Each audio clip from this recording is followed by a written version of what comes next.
Ning sevimli futbolchisi Neymar dunyo bo'ylab yetarlicha personal muxlislarga ega. Juda qiziq. Neymar biror marotaba oltin to'pni qo'liga kiritmagan, jahon chempioni ham bo'lmagan. Lekin nega uning muxlislari shunchalik ko'p? Bularning sababi albatta Neymarning chiroyli o'yin stili. Lekin afsuski Neymarning karyerasi uning fintlarichalik rang-barang emas edi. Xo'sh, Neymar 31 yoshda Saudiya Arabistoniga yo'l olishga nima majburlik qildi? 31 yosh futbolchi uchun juda katta emas. Masalan, Messi va Ronaldolar 31 yoshda oltin to'p yutishgan. Lekin nega Neymar faoliyatiga shunchalik erta nuqta qo'ymoqda? Bundan 10 yil oldin dunyoning eng zo'r futbolchilaridan biri bo'lishi kutilgan va Ronaldo hamda Messi bilan oltin to'p uchun kurashishi kerak bo'lgan Neymar shunchaki o'z potensialidan to'liq foydalana olmadi. Bunga sabab noto'g'ri qo'yilgan prioritetlar. Ya'ni Neymar biroz dangasa bo'lgan va so'nggi yillarda futbol ney uchun ikkinchi darajali bo'lib qolmoqda. Bugungi videoda qirolga aylanmagan shahzoda, ya'ni Neymar haqida gaplashamiz. Videoga like bosib, kanalga obuna bo'lishni unutmang. Faqat sizning laykingiz va obunangiz kanal rivojiga katta hissa qo'shib kelmoqda. Siz bilan Extra Time boshladik.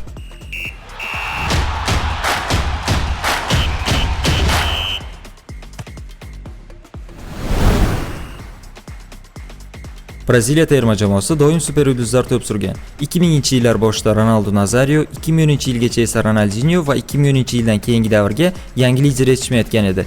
Va bu lider yosh, juda perspektiv va texnikali Neymar bo'lishi kutilayotgan edi. Neymar Braziliyaning San Paulo shahrida tug'iladi. Xuddi motivatsion hikoyalardagidek, uning oilasi juda kambag'al bo'ladi, onasi oddiy ishda ishlaydi, otasi esa karyerasi erta tugagan muvaffaqiyatsiz futbolchi. Neymar plajdagi o'yinlari bilan boshqalarning e'tiborini torta boshlaydi va 11 yoshida, ya'ni 2003-yilda Santos sistemasiga kelib qo'shiladi. U yerda Neymar shunchalik o'zini yaxshi ko'rsatadiki, hatto o'zidan 2-3 yosh kattalar orasida ham ajralib turadi. Ko'pchilik bilmaydigan fakt. Neymar 14 yoshda Real Madridga kelib, birinchi trenirovkasini o'tkazadi. Neymarning otasi uni yoshlikda Realda to'p surishni xohlagan va 2006-yilda hatto Realning yoshlar jamoasi bilan Dani Carvajal bilan birga bir o'yin o'tkazgan. Va hamma kelajakda bu bolakay Realda to'p surishni kutishayotgan edi. Lekin Neymar Madridda qolmaydi va Santosga qaytadi. Buning sababi noma'lum. Kimnidir aytishicha, o'sha paytdagi UEFA qoidalariga ko'ra, Yevropa jamoalari 18 yoshdan kichik bo'lgan yevropalik bo'lmagan futbolchilar bilan shartnoma imzolay olishmasdi. Yoki boshqa manbalarga qaraganda, Santos Neymarning otasini ko'ndirib, futbolchini Braziliyada qolishini ta'minlaydi. Menimcha, bu variant reallikka yaqinroq. 2011-yillarda esa Neymar butun dunyoga mashhur bo'la boshlaydi. O'sha hammamiz yaxshi bilgan YouTube'dagi fintlar va skilllar ortidan.